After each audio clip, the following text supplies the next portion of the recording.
This is a picture of our farm late October, about a year and a half ago. So we run Singing Frogs Farm. We're on a property that's about 8.5 acres. Our production is under 3 acres. It's actually 2.5 acres of production. You're looking at about 80% of it now on this picture, and then there's little fields here and there. We're down in a low valley bottom. We're only about a 20-minute drive from the coast. We are in Sonoma County, an hour and a half north of the Golden Gate Bridge. Most of our soil, it's sloped. We're going down a hill, and there are seasonal ponds down at the bottom. We are sandy loam for most of our property, and then the very bottom we have clay loam. We have slightly different practices on those different soil types, but honestly, all of our practices work very well on these soil types as well as others. Our produce goes about 35% of our produce goes to our CSA. We've been farming for 11 years, and when we first started, we were 100% a CSA farm. I love CSA, but we've also grown our farmers markets. Our farmers markets are now about 50% of our sales, and then we work with a small food hub as well as a couple of local restaurants for the rest of that. So that's sort of a little picture of our farm. Paul and I live on the farm with our 2 kids who are 8 and 10, and then we have a fantastic farm crew that works with us. We have about 5 full-time equivalents above and beyond Paul and myself working on the farm.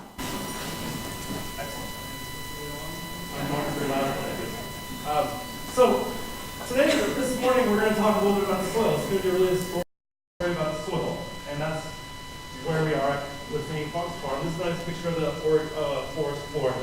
And I love this quote because every time you take a step in the Oregon forest, your foot is being supported on the backs of 16,000 invertebrates, held up by an average total of 120,000 legs. That's not the bacteria, protozoans, fungi, nematodes, earthworms, or anything else. It's just the invertebrates. So think about it. Put that in your mind about how much life is under every footstep you take when you have healthy soil. And that's the critical component. In fact, Ray Archuleta, Notill specialist, he loves to talk about how our soil system. Well, I'll back up one more step. We were all born into the age of better living chemistry. That was sort of the standard motto that we all came into last century. Well, chemistry, sure. I mean, it works, and we all live around chemistry. But talking about farming, what makes planet Earth different? The whole solar system has chemistry. All the planets have chemistry. Only this Earth has biology. So really, what makes us different and unique is the biology, not chemistry. And so looking at a mature forest floor here, of course there's mushroom in it, because that's what the fungal content is in a healthy carbonaceous organic matter in the soil. And so farming with that biology is what really we need to be doing. So it's also estimated that SOM, soil organic matter, there's about twice as much carbon in the atmosphere, or soil organic matter stores about twice as much carbon as the atmosphere, and about 3 times as much as the forest and vegetation. In other words, our soil is our single largest carbon sink on planet Earth to maintain that carbon reserve. And we can see just the cycle of carbon, etc. And it's just sort of critical to understand because we also have a 10,000-year history of tillage and plowing. And our main way of managing fertility for 10,000 years was to plow something for 500 years and use it up. So plowing does that, we understand. And then you leave that for 30 years. And go to another plot, 5 or 6 years. And another plot, and another plot. Well, with modern land prices and property taxes and laws, we can't really rotate around unless we happen to own 100 acres and farm 5 or 10 at a time. But we need to figure out how to do it in soil because it has been known to be very protective of our soil. So I'm structured in a couple ways. I'm actually going to back up. The first way tillage destroys soil, just as a refresher, hopefully many of you understand this, is as you're tilling, you're breaking up the aggregates and you're creating a larger surface area to volume ratio of those soil aggregates. You're also injecting oxygen through the plowing and tilling and distilling stage. That oxygen is going to help combine with a lot of nitrogen and carbon that they were released from soil to form nitrous oxide and carbon dioxide, 2 of the most potent greenhouse gases. And yet, as a farmer, 2 things you need most in your soil are nitrogen, micro, and carbon for soil structure. So very active tillage is removing your nutrients and putting them in the atmosphere where we don't need them. Mostly here in the area wherever you tillage terrain, you're going to have a lot more erosion potential. And I'd like to do a study pretty dramatic in terms of the erosion over there. This was a whole board plow field down in Tennessee, 4 of them versus 4 no-till fields back in the late 70s. 4,700 pounds of soil loss per acre per year. That comes out to about a 13th or a 14th of an inch. You wouldn't even see it. It would take you years to see that 1 inch gone off top of soil, but it's 700 times more erosion than a no-till field. That means you have 700 times more soil life in years to farm, but the same amount of erosion on no-till as you would in 1 year of a soil operation. That is dramatic. And it impacts soil infiltration and soil water holding capacities, so it also affects our water availability.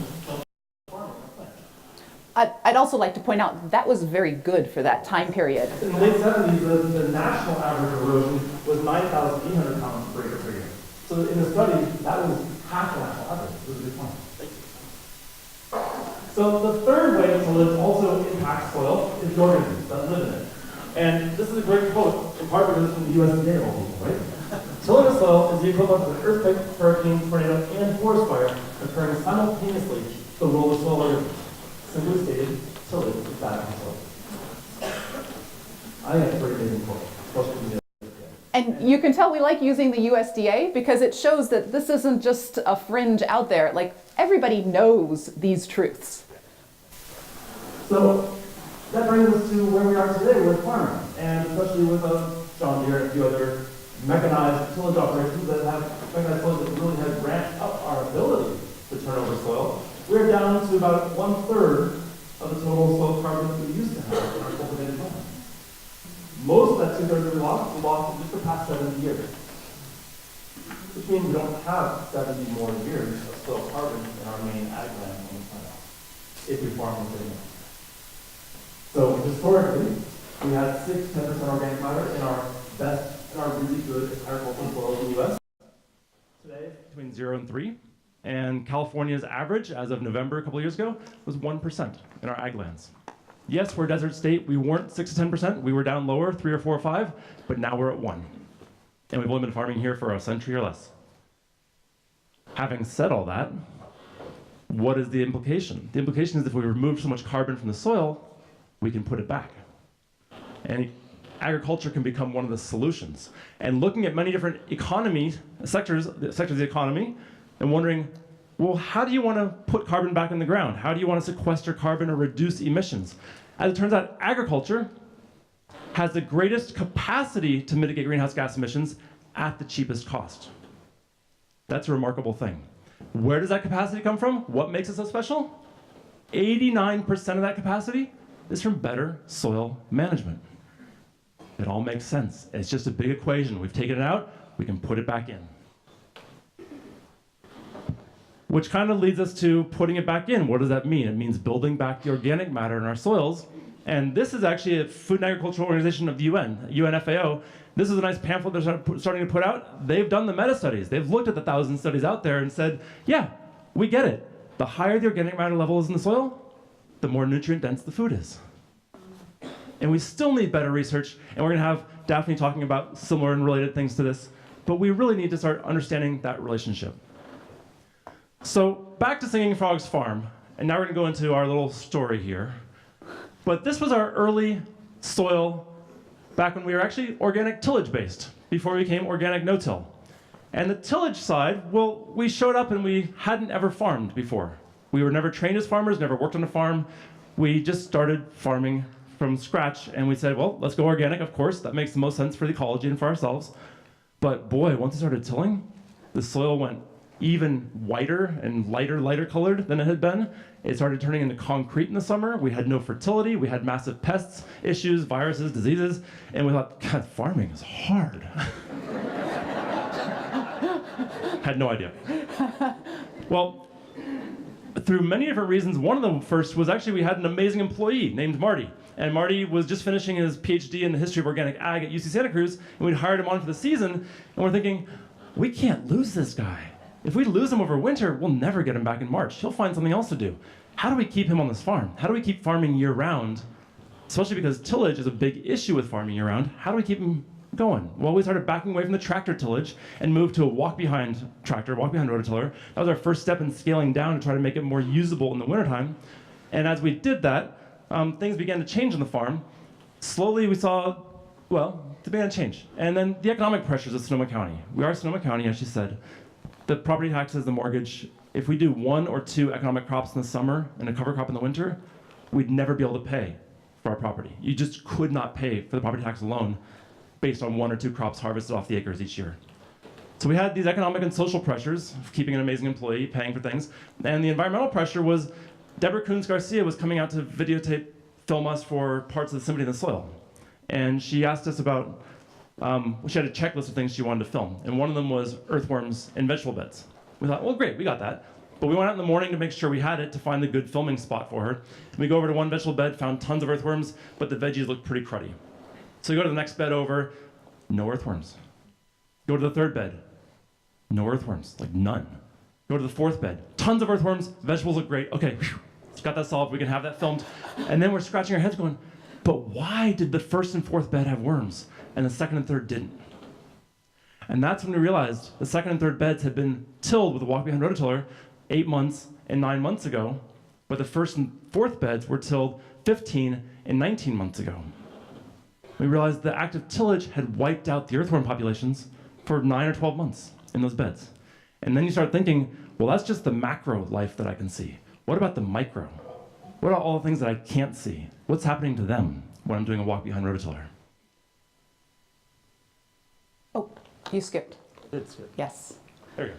So that was the end of tillage on our farm. Yep. Just to round that up. And from that point forward, we have still been learning what we're doing, but as we had a system that worked, we found these tenets of soil management, which actually come again from the USDA, from NRCS, but honestly, there are very similar tenets in permaculture and in many other areas. But we find them as a really good way to describe what we're doing. And when we look at opening up a new area, either on our farm or talking to other gardeners or farmers about their space, it's really easy to put them in these groupings and say, are you disturbing the soil as little as possible? Are you keeping living plants in the soil as often as possible? Are you growing as many different species of plants as practical? And are you keeping the soil covered at all times? And so we're going to go through these and show how we do them on our farm. First one, disturb the soil as little as possible. Okay, we just went over tillage. Don't till. That's really it. Why do we not want to till? We don't want to kill all of this. You can see this plant here feeding all the mycorrhizae underneath and all of the symbiotic relationships that are happening. We do not want to kill this. This is a picture we just took yesterday at our friends Michael and Shannon over at Hillview Farm.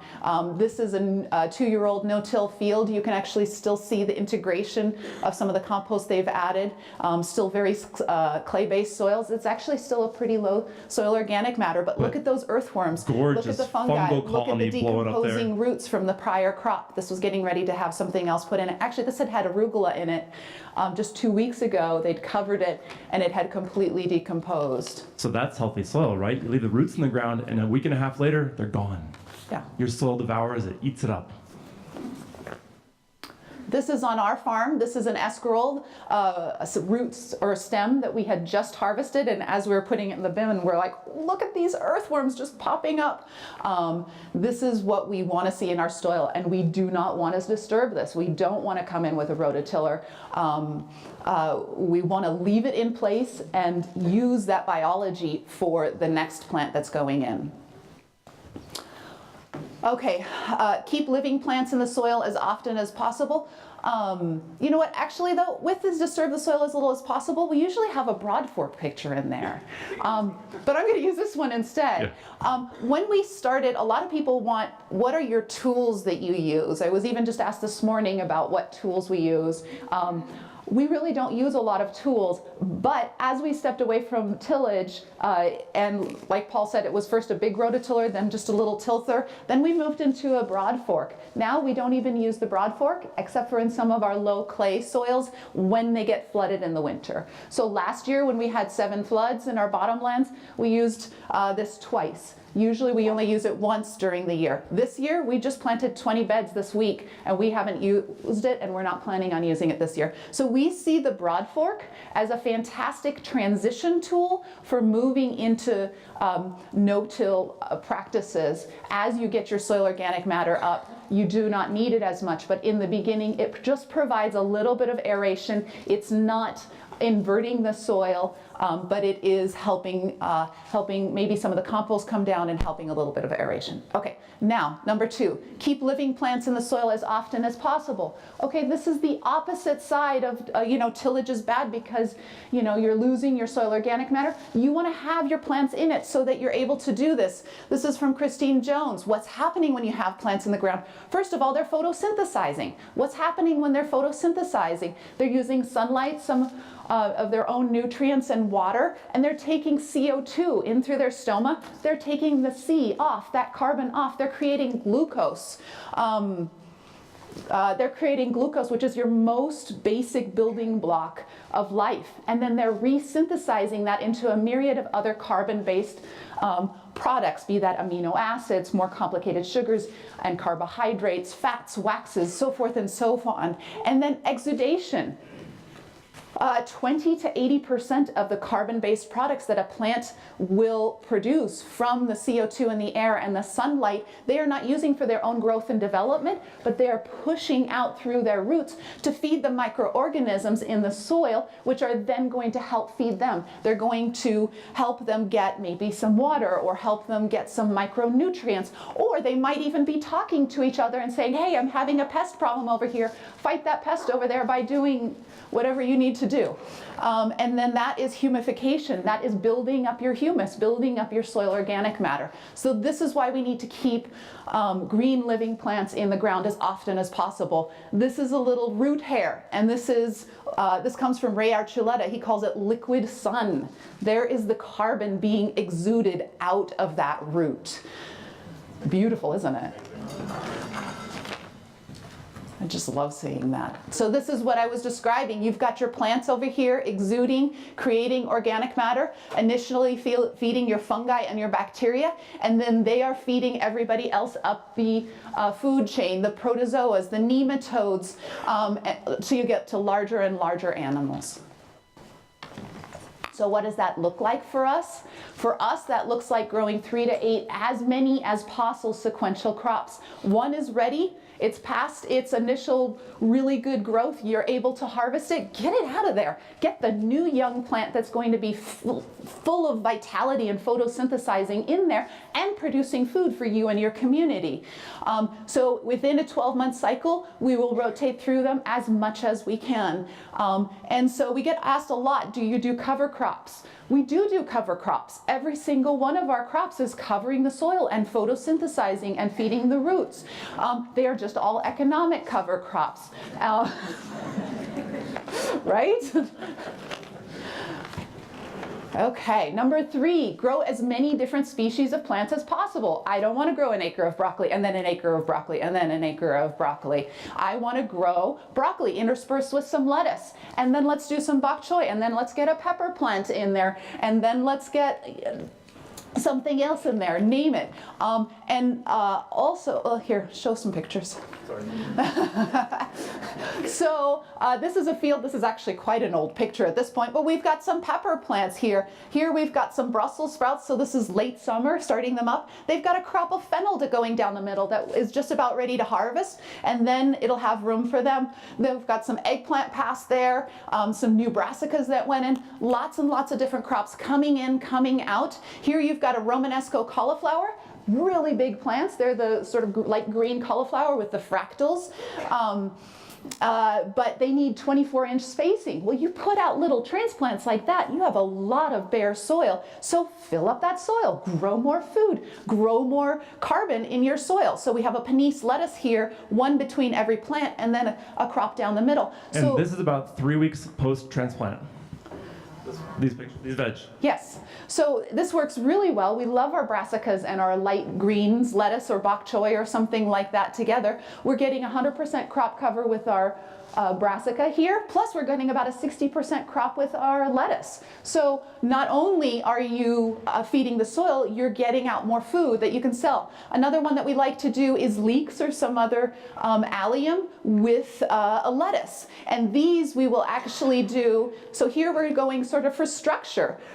We do little mini romaines because they're nice and standing up. Right now we put in leeks, we put them in with bok choy, and then we will do a second round. So we'll do 2 or 3 different rounds of a light green in them.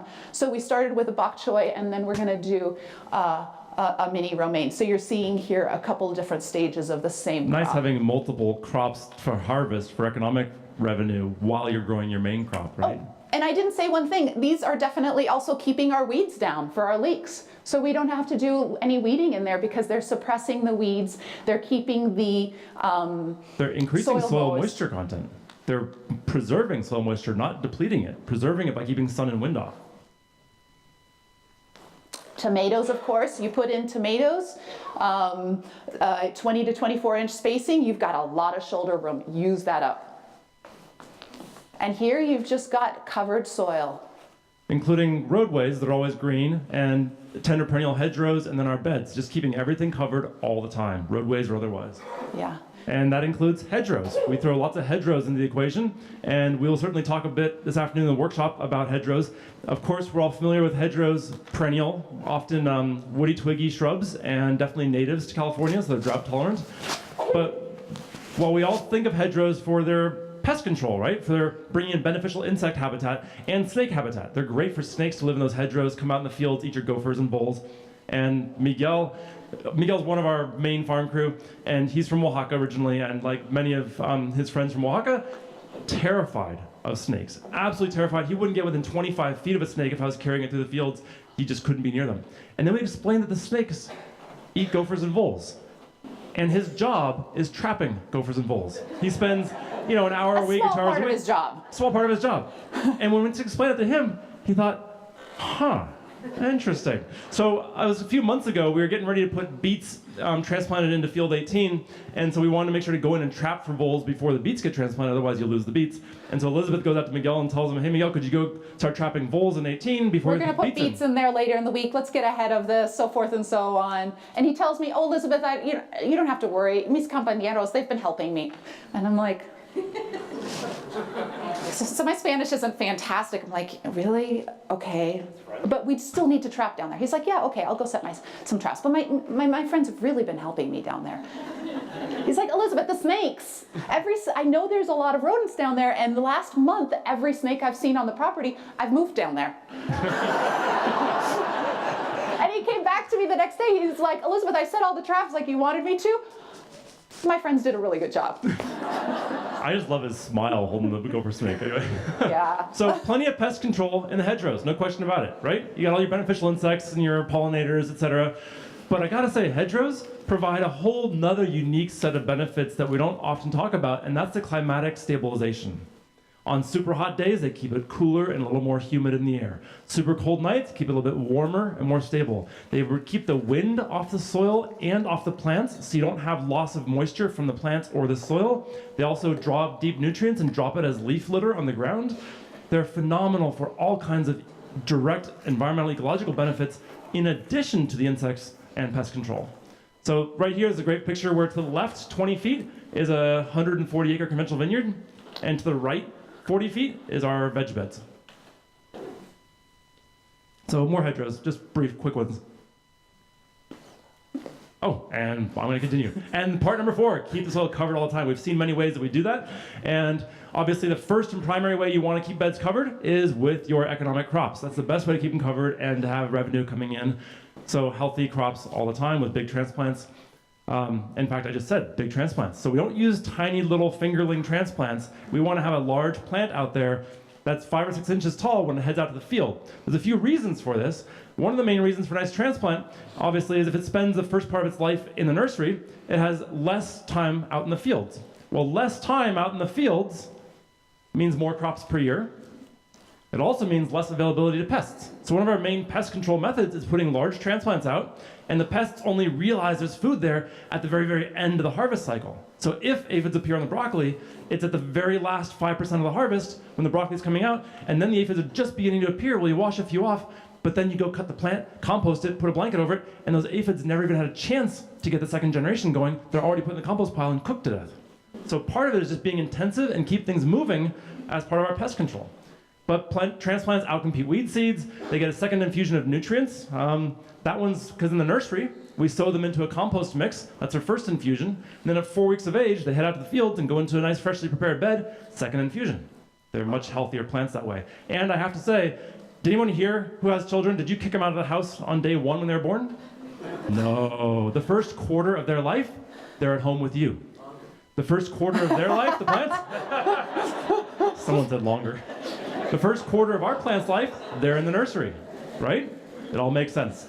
So healthy transplants, these are some good brassicas getting ready to go out in the field, a good 6 inches tall or so, and some lettuces going in the ground, some baby bok choy. Those are 4 weeks in the nursery. They'll head out and be about 5 weeks in the beds and then harvest. And putting some summer squash in and some other brassicas. And these red butterheads right here, the 2 beds in the middle, those were transplanted about 20 minutes before the photograph, to give you an idea of the size of transplants. And about 3 hours before the photograph, we were harvesting cauliflower from those beds. So that was cauliflower in the morning, got harvested, went off to CSA, and then late morning, clear the beds. All the roots of the cauliflower are still there. They haven't been touched. But we cut off the plant, remove the top growth, put it in the compost pile, and then put down any amendments that we might or might not need, and then put in the next crop. And we have constant photosynthesis in that bed from morning to the afternoon. We never break stride, and the rhizosphere is still intact and ready to go with the new roots coming in.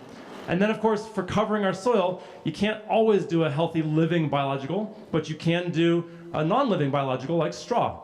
And straw and wood chips are great as a biological mulch as well. They just aren't adding anything else like the photosynthesizing green cover would do. And then, of course, you've got the non-biological mulches, and these are great for us in the dead of winter when daylight length is too short to put new big crops in the ground in November, December. So if we harvest out a crop in November or December, we often cover the bed until mid-January or late January when we uncover it and keep going. So certainly we do transplant a lot of small leafy greens in the middle of winter, but the bigger stuff we can't. So Hun, this picture was taken about January 20th. And right now it's a row of tatsoi, a row of broccoli, and I think this one's actually still covered. Yeah. But we will just keep it covered as long as we need to. And then in the spring, it also allows us, well, I'm calling this right now spring, but it keeps the soil a little bit warmer. It feels like it's been spring with all the heat we've had. And then we can just uncover it and go. And get ready and get our plants in there earlier so that we can have earlier crops to take to market, which of course is really nice. It's nice when you can have big-headed cauliflower in March. It gets your customers year-round by having it early, right? Yes. All right, so here's how we do it. We're going to get into the whole transitioning phase. And in the afternoon's workshop, we'll talk about the bed prep and starting, as well as the transitioning and a few other topics. So, go for it. Fantastic. Actually, we have all these written out in the next slide, so let's go there. So the first thing we're going to do is we're going to clear a bed. So this is a kale, even though it's flowering, it's a Siberian kale. It was actually still yummy, and we were harvesting it until it got to this point, but this was February. We wanted to get it out of there. So you can see Marty here, he's got a pair of loppers. We are not going to pull that plant out of the ground because that would pull out the roots and all of the rhizosphere, the most active area right there. We want to leave that in there. We want to leave that biology intact in the soil. So we're going to lop it off at soil level, or if we can, just stick your pruning shears or your harvest knife or your loppers just under the soil a tiny bit and cut it off there. Now all that green matter, that's going to go to the compost to be composted. And then, go next. Occasionally we'll do this, usually this time of year right now, February, March, April, is we'll sort of reshape beds. I'd say every bed gets it about every 3rd year, because what happens is actually our pathways will get really nice and spongy, and we'll have such good life there that we'll just put it back on top of the beds. The pathways become forest floor detritus. It's phenomenal. And so we can put it into the beds, and it's like, oh, this is so glorious. Especially if we've had mulch in there and so forth. It's sort of a long, cold compost composting. And then we may apply organic fertilizers and compost. I would say about 80% of our crops do. Some of our quick crops, if we have a quick crop to a quick crop, we won't do it. We'll just take out one crop and put in the next. But if it's been a heavy or it's going to be another heavy, back another one, then we'll do that. And here what's happening is tomatoes are going to go in there. That tomato's going to be in there for quite a long time. So yes, we wanted to add some compost. And then we're going to transplant right away. I love this. Paul put this together. There's me and there's my daughter. She's a little older now, but she loves transplanting. She was out there on Thursday transplanting. So, and then we will water in. Initially give a good watering in, just sort of settle the new plant into space. And right now, this time of year, it probably will only get watered in the initial time. If we're in June and, you know, having our heat waves and that sort of thing, we might do it once or twice a day for up to 5 or 6 days. And then our drip irrigation will take over. And then cover beds or crops as needed, either for frost, for exclusion. This is bird netting here. This actually has both bird netting and then frost blankets, and then go from there. So Paul's going to run this short little video, which is a time lapse, showing how this, we've got some brassicas and there is some Asian green here that flowered. So this is a earlier mid-April video shoot, and we had actually transplanted these brassicas on early mid-January or early February, and so they already grew through their cycle, and we're harvesting by early April, and then we were going to put another crop in to go until about late May or early June, and then we could go back in with tomatoes after that, or other crops for summertime. So these are 85-foot long beds. Yep. And the whole process here took 45 minutes. So first they're chopping it from the ground level. They're taking all that green matter to the compost pile in wheelbarrows. And then once you get all the detritus off the bed surface, you can whip the irrigation lines off into the pathways, put down oyster shell calcium, some feather meal, and compost. And it looks like a lot because the contrast is high, but it was about a ½ inch of compost went down. And then transplanting, and you can see we're doing a double cropping, so there's brassicas intercropped with lettuces.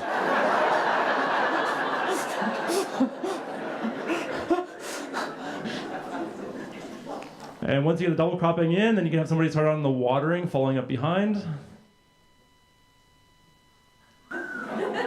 And done.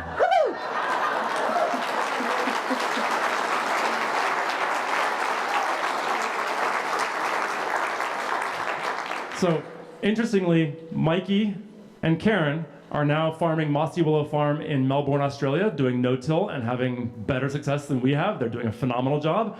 And John took his knowledge of no-till off to work for the Parks Department in Santa Rosa, and he's applying no-till techniques to the big grassy acreage he has to manage, which has always been chemically managed, and now he's doing it our way, and it works.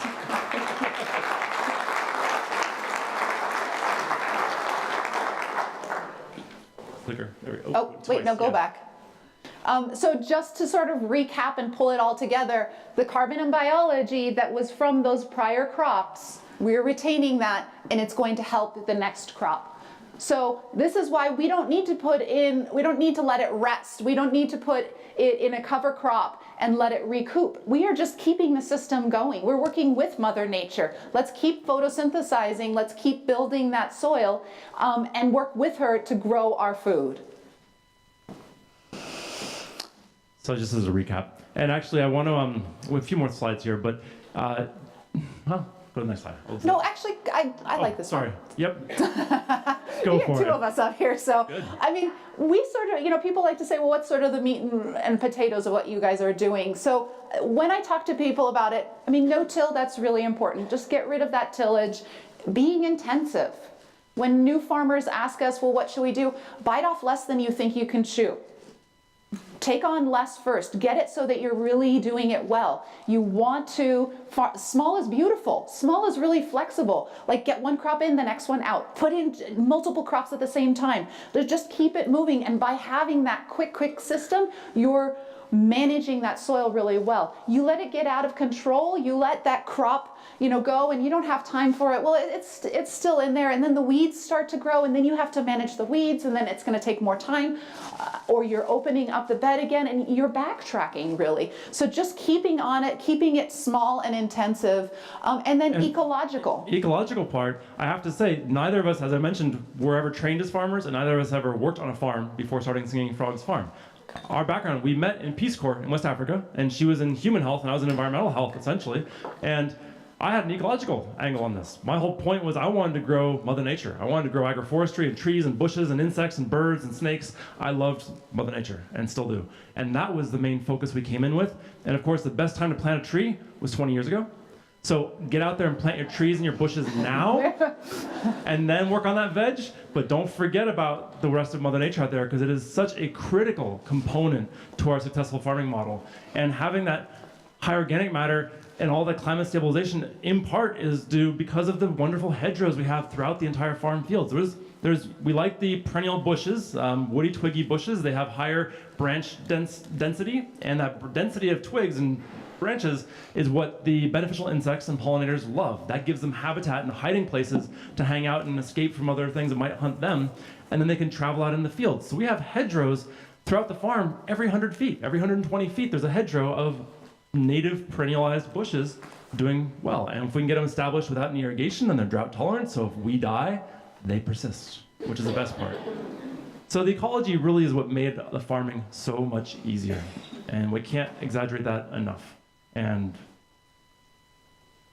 all that leads to the other part, which is often what we're billed for, is the economic part. And I don't want to talk about the economic part except to show that, in fact, this model works. You can do the right thing and be sustainable financially. And that really is a critical component and a critical lesson that, while it's not something that we want to show off because the ecology is where my focus is, it's important. And so we've got various farming levels in terms of this is the revenue per acre. Doesn't include costs, so you don't know profit. Everyone's profits are different, costs are different. But you can see generally how veg works in California. This was very interesting in California overall. And I love the Sonoma County vineyards, about 11,000 per crop acre per year, which is kind of close to where California's diversified direct market veg farms, mainly organic, are also at 11,000 per crop acre per year. But that's the average. And that includes lots and lots of places that aren't making money, right? So really talk to people who are in the business of certifying organic farms, and they see the ones that are failing and the ones that are succeeding. And they realize that really you've got to be about 14,000 per crop acre per year in sales to be viable. And many of the farms in our neighborhood, at our farmers markets, that we are friends with and competing with, they're all doing sort of that $18,000 to $25,000 or $18,000 to $28,000 per crop acre per year. So they're doing definitely over that viability level, and they're doing well. And we enjoy that competition a lot. And we definitely include the vineyards because in our wine country, especially when we got there, we've been talking about this enough now, they've actually stopped saying this, but it was get rid of veg, money's in vineyards. You got to put in vineyards. Even the real estate agent, he hands us the key and says, so you put in vineyards, right? It's the first thing he said to us. No.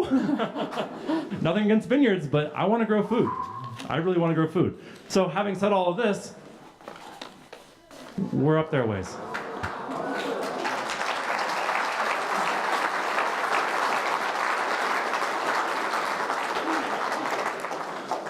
Not unheard of. I mean, you guys had J.M. Fortier here last year. He does that. A lot of other people who do small, intensive, they can do that.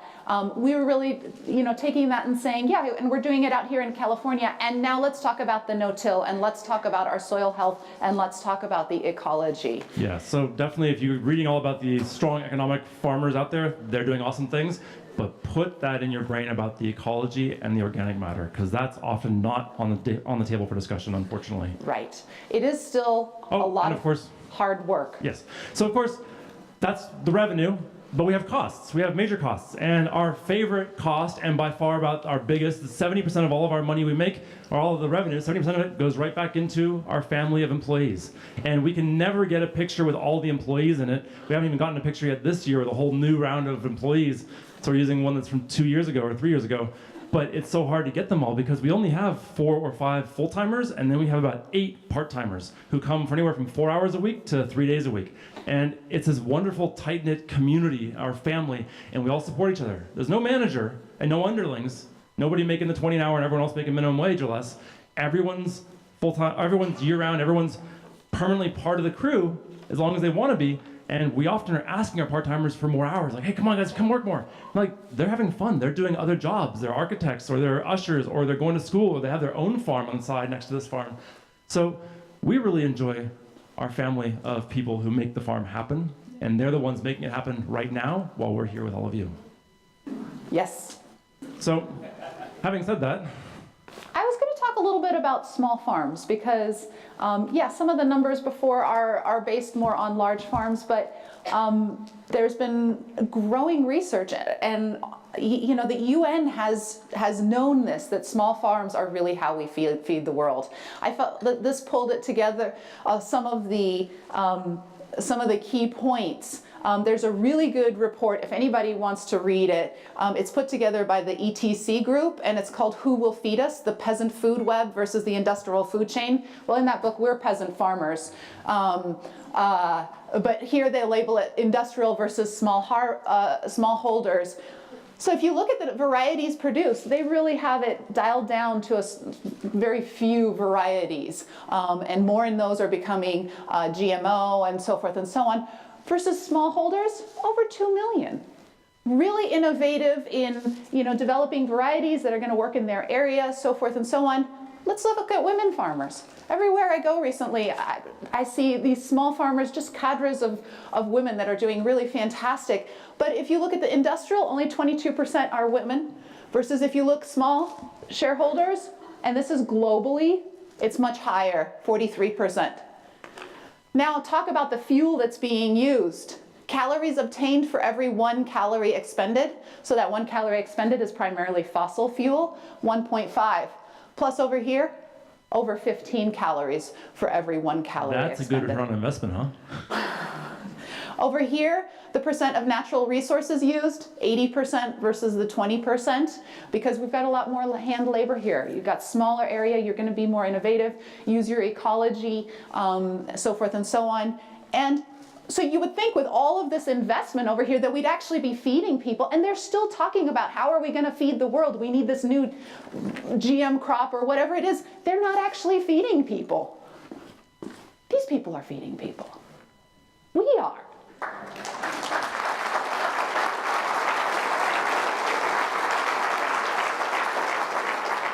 So we're thrilled to be here. We're thrilled to be talking to a lot of people who understand that it's small farmers that are feeding ourselves, feeding our communities, and feeding the world. And we need to just keep knowing that it's not, oh, we're just this tiny little outlier over here, but really that's ag, and we'll just ignore that and do our thing. No, we are ag. We are feeding the world. One great irony is in Sonoma County, there's a Williamson Act to give you a property tax discount if you're a farmer. And you have to have 20 acres or more to be considered a farmer. So we don't qualify. Well, But no. they made Williamson Act Light. They made a smaller version and said, great, we want to include the small farmers. So now there's a Williamson Act Light for 10 acres and up. We are 8.8 acres. So we don't qualify as an agricultural landscape in Sonoma County. And then last year, we were given the Sonoma County Excellence in Food Production Award for Sonoma County. So you're the best damn food producer, but you're not a farm. I don't know.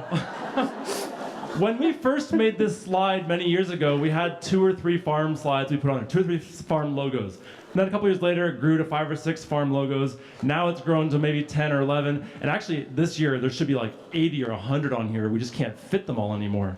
Yeah. But the point of this is to start talking about who else out there in the world is doing some really amazing, intensive, agroecological, no-till vegetable production. And most of these people, their vegetable production is 1 acre or less. We've got Mossy Willow, we already mentioned them. They're in Melbourne, Australia. They're only 1.5 years old. And you know what, if you guys do social media, go on Instagram and look these people up. It's really fun. Facebook as well, but since most of these people are younger, they're throwing pictures on Instagram like crazy. And it's like, you can look at that and be like, wow, that's how you're doing your direct seeding. Wow, that's how I'm even getting ideas all the time, and we're trying to post things up there, and it's really cool to see. Handlebar Farm, they were a small no-till farm in our community. They came on a couple of farm tours on our farm, and then they started up. They actually just moved back to their hometown in Ohio, and they're going to start up a no-till farm there. Spoonful Farm, Sam, who worked with us for about 9 months, he got together with some other people. This is in Washington State, and they have a very large piece of property, but it's only going to have 3 acres of veg, and then they have meat, and then they have eggs, and then they have a bakery and things like that. So another part to work that no-till veg in is have it be part of a larger system. Nye Ranch, they're up in Mendocino. They did a 1/2 acre of flowers and a 1/2 acre of veg. No-till last year for the first year and did really well. Woven Roots Farm, they are in Massachusetts. They've developed no-till alongside us in a slightly different, but really very much the same way. What we're doing is not rocket science. It's just following Mother Nature and following how we see that our annual vegetable crops need to grow. Terra Vita as well as Two Roots are both in Colorado. This is in Durango, and that is near Aspen, both of them at 5,000 to 7,000 feet elevation. Right? Doing year-round CSA. Yes. Yeah, I was impressed.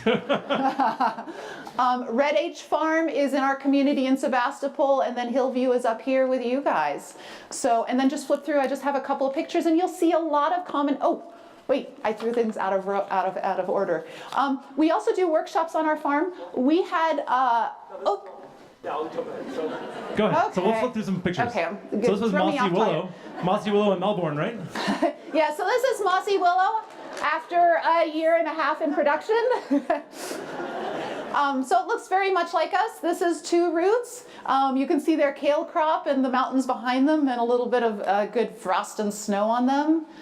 This is in Durango, Colorado, and you can see all their crops in the beginning and then all their covered beds just waiting to be ready to be planted in spring in the background. This was his first year farming. He had actually come on a farm tour with us with a nonprofit, and he was so inspired that he and his nonprofit invited us back out to Colorado to present there. And then he got so inspired after twice meeting us, he ditched his nonprofit and started his own farm.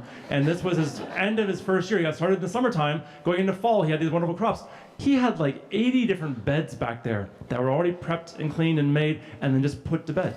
Put a cover on them, put them to rest, and let them sleep over winter when you get the heavy snows and freezes. And then next spring, pull that cover off in February and March and start transplanting into this chocolate cake. And he's gonna start his first harvest before his competitors and neighbors are doing their plowing and tilling, right? Yeah. Always a good thing. This is the Spoonful Farm. They just finished their first up in Washington. They're just starting seeding right now. This is Hillview at their Lincoln Farm in their new no-till beds. This is our neighbor Handlebar Farm in one of their high tunnels. This is Nye Ranch up in Mendocino. My gosh, that's a glorious farm. Can you imagine? I mean, we all live in glorious places. We live in Northern California. We're all very blessed, but that picture is pretty phenomenal. And then there's our farm. So I'll go back. Okay. And then we did have a group from Sierra Harvest come and do a farm tour a couple years ago, but we are very open to having group farm tours. If you get a group of people want to come out and just do a 2-hour tour, that's great. If you want to get your hands in the soil, we do workshops. We're having 3 come up this spring, and then we will do another 3 in the autumn, and this will be our 3rd year of doing these, and it's a lot of fun. We get some backyard gardeners, we get some farmers. Actually, these are Nye Ranch, these guys right here. So it's fun to see people come through and then start their own farms. And we, you know, we'll give them this talk basically as homework, and then we get there and we're like, well, now let's put it in practice. Let's get our fingers in the dirt and let's talk about it and answer all the questions, and we love it. Anyway, so if you go on our website or go to Eventbrite, you can figure that out, and we'd love to have you in one capacity or another out our way if you want to learn more. And that's it. Thank you. Thank you, guys.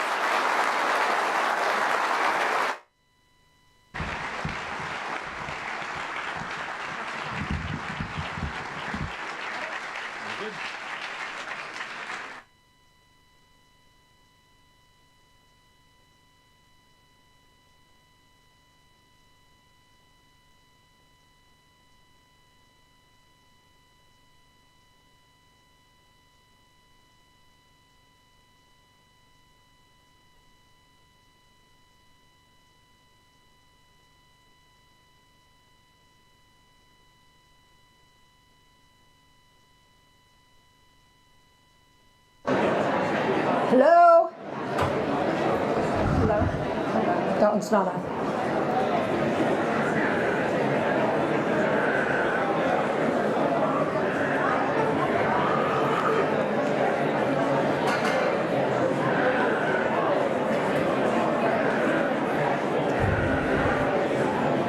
Okay, so,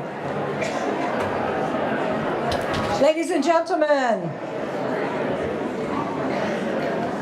I have to say, I've been pushing no-till for all the years, 30 years I've been teaching permaculture, and the most convincing story I ever heard is their story because they put the price tag on it. Yeah, it works. Do you want the video?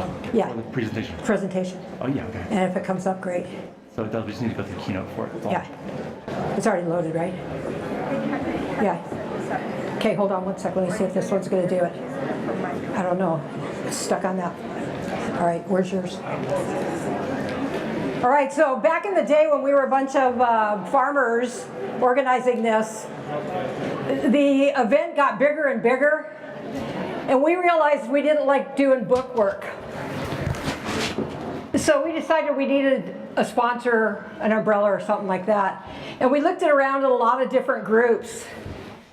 And the group that we came up with was Sierra Harvest, and I think we did really good picking Sierra Harvest.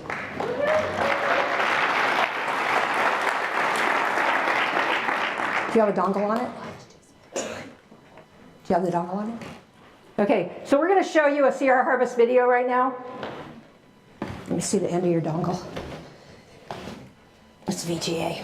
Shoot. No. No, it's HDMI. All right, so it's taking a while to load. But anyway, hopefully it's coming. I did. It's the same connection. Just pop it out of box and use it. It's right here. Look, here it is, right here. It's an HDMI. See it? Okay, just plug that in. Okay. Here, turn it on. Where does it go? Right there? But the power needs to start. It doesn't fit. All right, so we want to play a Sierra Harvest video for you to show you what's going on.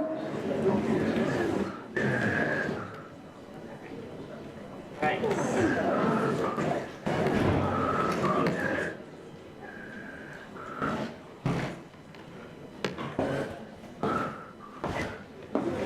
Okay, you got it on? Should I just hit play? Just hit play.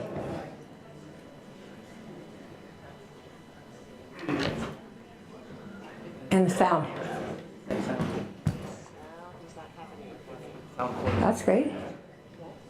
Oh, I need the sound cord. Ah, right here. Here it is.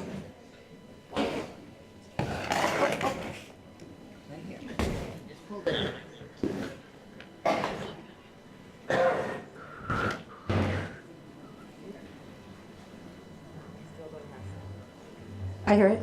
Just turn it up.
Aiden was not a normal 4-year-old boy, and as a parent, you're thinking, what's wrong with my child?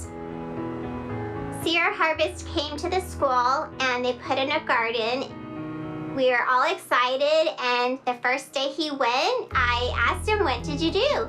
And he said, "I walked inside the gate." And that was it. It took a couple weeks, and he had dirt under his nails. There was dirt on him, and he was excited. They just planted stuff.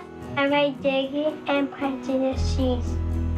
I think with the garden, it really brought Aiden to realize, hey, you can get dirty, you're not gonna get sick. He would come home on garden days and just freely tell me what he did in the garden. And I'd say, "That's great. What did you do in school?" He didn't know. He'd tell everyone this garden, it was his thing. It made him feel proud that he saw something growing. Aiden started touching more vegetables, smelling them, wanting to see what they would taste like after we cooked it. With Aiden's diet changing, it definitely made a huge impact for us. It's less stressful. I can cook our meal all together in one pan. He will have his food all on one plate. I'm able to make sure my child has a healthy diet now. I want to eat vegetables so I can get strong. The school garden really brought Aiden out of his shell, and it definitely has given me confidence that I can provide him with a balanced diet. I definitely know the feeling of being like a mom who failed, and this has definitely encouraged me to keep going and let me know that there is hope. When I want, I'll have a garden of my own.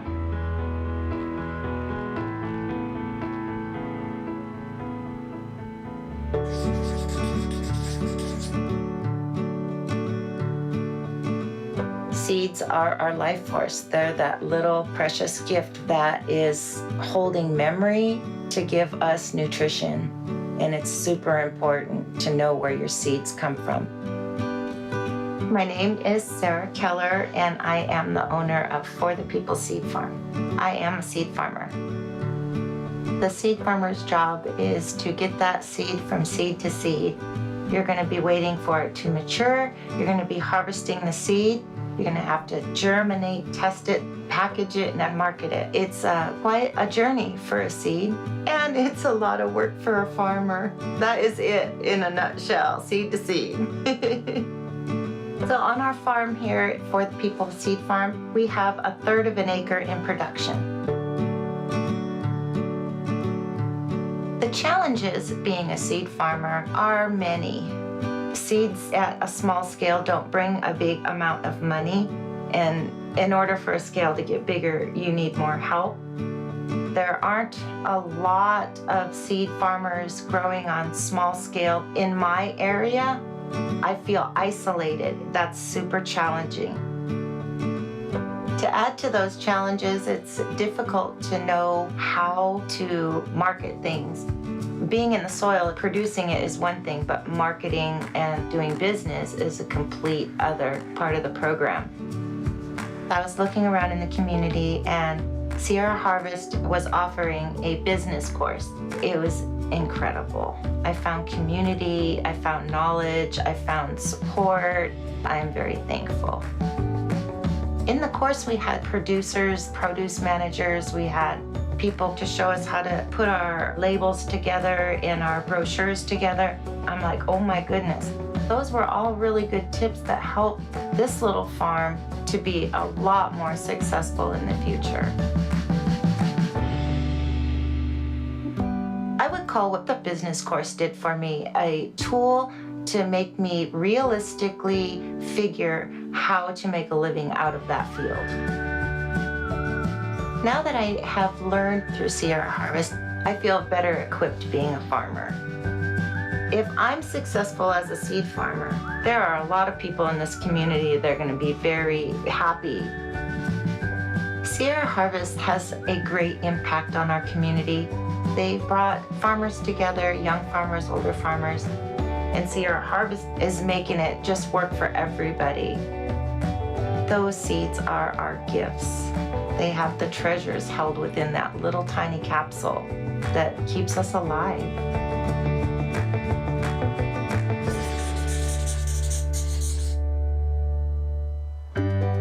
I'm Gina Lovejoy. I'm the owner of Lovejoy Play School in Grass Valley, California. The types of families I serve are subsidy families. They're looking for work or they're low income and striving to do better.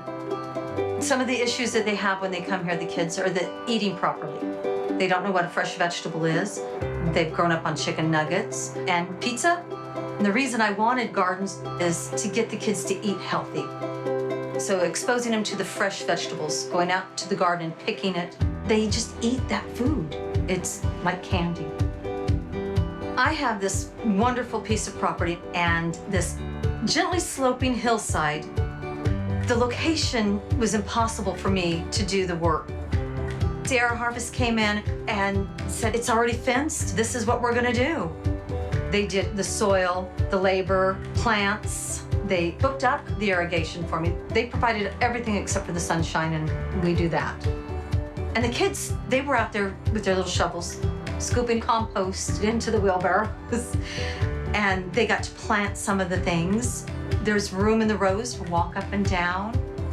The kids get really excited to see everything that we have growing. Before I can say anything, the tomatoes are in their mouths. They're running down to see what cucumbers we have. The zucchini is amazing. It'll start out really small and then we'll go out a day later and it's like this. And they're going, what happened? They learn that things grow at a particular time.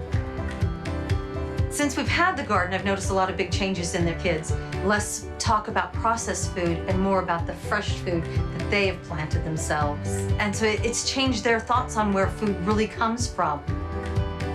Their brain development is better. Their physical abilities are better. Don't have belly aches. Put it bluntly, they go to the bathroom easier. You know, since we've had the garden in, I feel like I'm accomplishing more than just teaching them ABCs.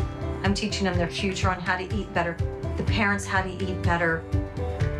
Having organic food in a subsidy childcare, I don't make a lot of money.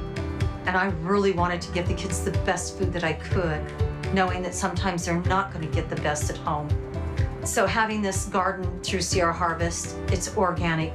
There are no bug killers, no weed killers. I am the weed killer.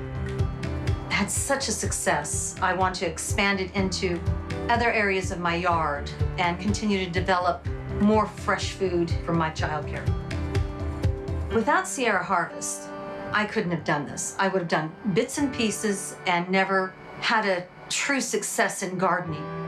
For what I've spent, I've regained in food, knowledge, and a lot of laughter. It's a lifelong impact. It's changed their whole way of eating and thinking. There's no words to say thank you. It's amazing. Sierra Harvest does wonders.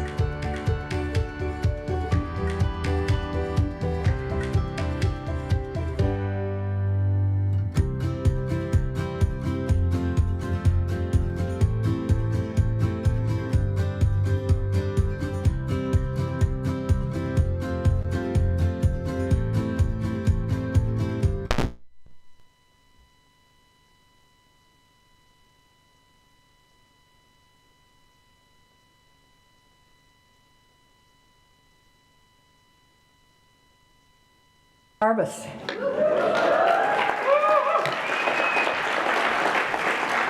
Jason, can you bring the lights up on the stage? Great. So I would like to right now introduce the second of our team of organizers for this conference, I've been working with for I think 5 years, right? 5 years? More? And she is Malika Bishop. How about a warm welcome for Malika Bishop, co-director of Sierra Harvest.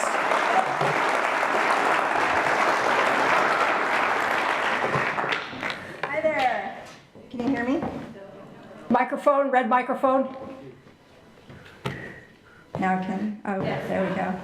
All right. Well, thank you all for coming. It's great to see a packed house this weekend. A little bit nicer weather than last time, huh?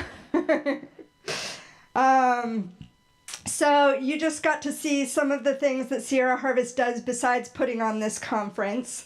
And I just wanted to share with you some of the ways that you can get involved. One of the things that we do that you may not know about is that we help do outreach for the CalFresh program. And we got involved with this. That's the Public Assistance, Nutrition Assistance Program, formerly known as food stamps. And we got involved because we realized that people did not know that you can buy organic food. You can shop at every farmer's market in Nevada County with food stamp dollars. You can buy starts and seeds for your garden. So there's a lot of ways to use those benefits for the lifestyle that we're promoting here at this conference. And so, unfortunately, most of the farmers that I know qualify for CalFresh. And so if you make less than $4,000 a month for a family of 4, you could qualify for up to $600 a month of CalFresh benefits, which is a huge boon. So if that speaks to you or someone you know, you can sign up at the county. CalFresh has a booth here this weekend that you can go check out during the expo, and there's eligibility workers there. And then some of us at Sierra Harvest are also trained to help do that. The other thing I wanted you to know about that's happening right now is our Farm Institute. Cathay, your slides are going. Oh, okay, I will. So the Farm Institute is we have a farm business planning class, like you just saw, that Sarah Keller was in the movie. We also have a land match program, so if you're a farmer looking for a land or someone with land that you're looking for a farmer, as long as it's big enough and farmable, we can help make that match. And then right now, we also have our Farm Crew program. We can, if you're looking to farm and you've got at least one season under your belt, we will help you find a job on a farm in Nevada County and provide additional classes to really help hone your production skills. And you'll be learning from veteran farmers from all over the county. And you can apply for that program right now. If you're more at the home scale level and you're inspired, but you aren't really sure where to start and want to get a garden going, we have a Sierra Gardens program where we will come in and help you build a garden and provide starts and seeds and mentorship for a 2-year period to really get you off on a good start. And then lastly, our biggest area of need as an organization for volunteers is that we are looking for ambassadors. And ambassadors are people who love our mission and want to tell their friends about it. So you bring 10 friends on a tour where you get to see our programs in action. It's a 1-hour free tour. It's not a fundraiser, but it helps us spread the word about what we're offering to the community. So if you're interested in becoming an ambassador for Sierra Harvest, come talk to me afterwards or come to the Sierra Harvest booth and sign up. So thank you all for being here, and here's Cathay. We will keep going.